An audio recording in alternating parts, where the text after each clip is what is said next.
السلام علیکم۔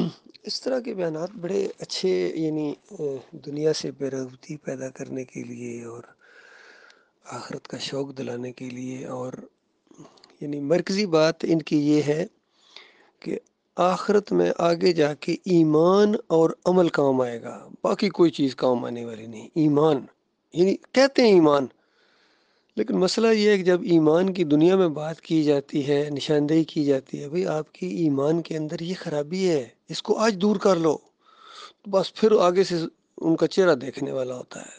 اوئے ہوئے ہوئے ہوئے، بھائی ایمان میں شرک ہے، آپ کی اکابرین کی کتابوں میں شرک ہے، خود آپ مانتے بھی ہیں شرک ہے، بس چھوڑنے کے لیے تیار نہیں ہے۔ نہ جی نہ، اس طرح تو پھر سارے ہی بھی، یہ سارے ہی خراب ہیں جی، پھر یہ کیا کریں، پھر کدھر جاؤ گے؟ تو آج دنیا میں ان کے ایمان کے اوپر انگلی رکھی جا رہی ہے کہ آپ نمازی بھی ہیں، روزے دار بھی ہیں، تہجد گزار بھی ہیں، لیکن عقیدے میں خرابی ہے۔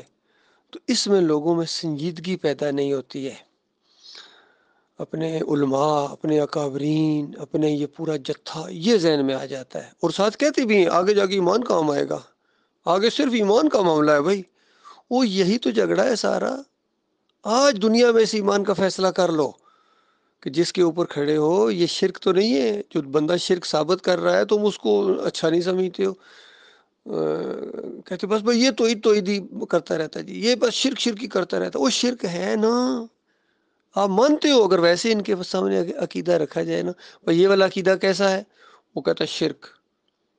پکی بات ہے، کہیں کیا نام ہے، کوئی شک تو نہیں؟ نہ نہ نہ نہ، باس جی یہ شرک ہے۔ اچھا، آپ ذرا اپنے حضرت کی کتاب اٹھا کر دیکھیں، اس کے اندر یہ عقیدہ لکھا ہوا ہے۔ اوہ آپ ہمارے علماء کو یہ کہہ دیتے ہیں، آپ ہمارے علماء کو یہ کہہ دیتے ہیں۔ یہی بات ایک دفعہ ہوئی تھی، ایک بڑے پکے آدمی نے بتایا ڈاکٹر اسرار احمد کے سامنے۔ ڈاکٹر اسرار آدمی سے ایک ایماندار نے پوچھا کہ ڈاکٹر صاحب، اگر کوئی آدمی یہ کہے کہ میرے پیر نے گھوڑے کی عمر بیوی کو لگا دی، میری بیوی کی عمر گھوڑے کو لگا دی، یا مردے کو زندہ کر دیا اس نے، تو ایسا آدمی کے بارے میں آپ کا کیا خیال ہے؟ تو ڈاکٹر اسرار کہتے ہیں بہت بڑا زندیق اور بہت بڑا کافر آدمی ہے جو اس طرح کی باتیں کرے۔ تو ان کے سامنے شاہ ولی اللہ کی کتاب رکھ دی گئی، انفاس العارفین، جس کے اندر یہ ساری چیزیں لکھی ہوئی تھی۔ ایک دم لا حول ولا قوت، آپ نے اتنی بڑی ہستی سے میرے منہ سے ایسی بات نکلوا دی، اتنی بڑی ہستی تھی وہ۔ اسی طرح خود ایک دفعہ ڈاکٹر اسرار کا میں نے بیان سنا ہے، وہ کہہ رہے ہیں کہ دیکھیے، حجت اللہ البالغہ کے اندر شاہ ولی اللہ صاحب لکھتے ہیں کہ کچھ لوگ نیک صفت لوگ ہوتے ہیں، مرنے کے بعد فرشتوں میں شامل ہو جاتے ہیں اور کاروبار دنیا چلاتے ہیں، ان کے اوپر الہام ہوتا ہے۔ تو خود ہی کہتے ہیں یہ بات میں نے قرآن اور حدیث سے کہیں نہیں پڑھی ہے کہ اس طرح کا معاملہ ہوتا ہے۔ لیکن شاہ ولی اللہ صاحب کی بات کو جھٹلایا تو نہیں جا سکتا نا، اتنے بڑے امام ہے، کیا میں ان کی بات کو ردی کی ٹوکری میں پھینک دوں؟ اس طرح انداز دیکھیے۔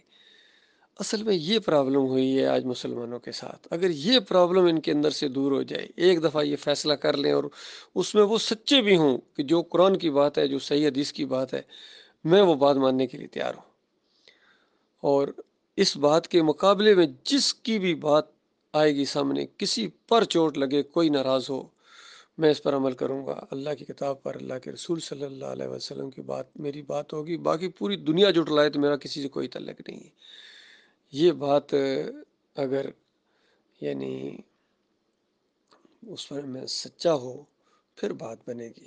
جس طرح ابھی تھوڑی دیر پہلے میں نے ایک علی انجینئر کا ایک کلپ سنا، اپنے بیان کے اندر اس طرح کر رہے ہیں کہ دیکھو بخاری کی روایت کے اندر جب آ گیا کہ نبی علیہ السلام رکوع کرتے تھے، کرنے سے پہلے رفع یدین کرتے تھے، اٹھتے تھے پھر رفع یدین کرتے تھے، جب بخاری کی روایت کے اندر آ گیا، اب کوئی بندہ کہ نہیں میرے علماء اس طرح نہیں مانتے تھے، تو پھر اس کے بعد تکبر ہے اس کے اندر، اور جس کے دل میں رائی کے دانے کے برابر بھی تکبر ہو، وہ جنت نہیں جا سکتا ہے۔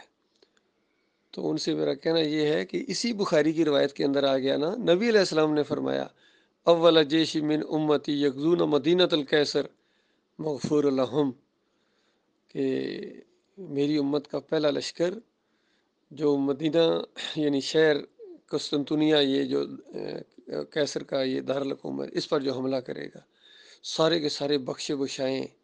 تو یہ روایت پڑھنے کے بعد تمہیں کیا موت پڑ جاتی ہے؟ یہ بھی تو رسول صلی اللہ علیہ وسلم کی بات ہے.